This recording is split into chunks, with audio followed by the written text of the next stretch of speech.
दुसरी गोष्ट, जागतिक एड्स दिन 1 डिसेंबर पूर्ण जगात साजरा केला जातो। यावेळी थीम होती take the right and path, मार्ग हक्काचा सन्मान।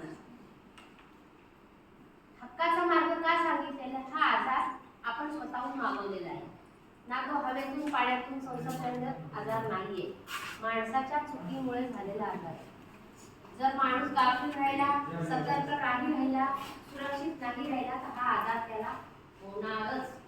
त्यामुळे आपले कान, डोळे, नाक सगळं साबून सतर्क राहायचं। ज्या गोष्टीकडे जायचंच नाही, त्यामुळे होणार नाही त्या मार्गाने जायचंच नाही, म्हणून मी सांगितलंय मार्ग हक्काचा आणि सन्मानाचा। आता हा दरवेळेला मी मार्गदर्शनामध्ये सांगते, याची कारण तुमच्या तोंडपाठच झाली पाहिजे। पहिलं कारण आहे असुरक्षित लैंगिक संबंध। आता तुम्हाला वाटेल की मॅडम काय लैंगिक संबंध म्हणतात, आम्ही काय त्यातले आहोत काय?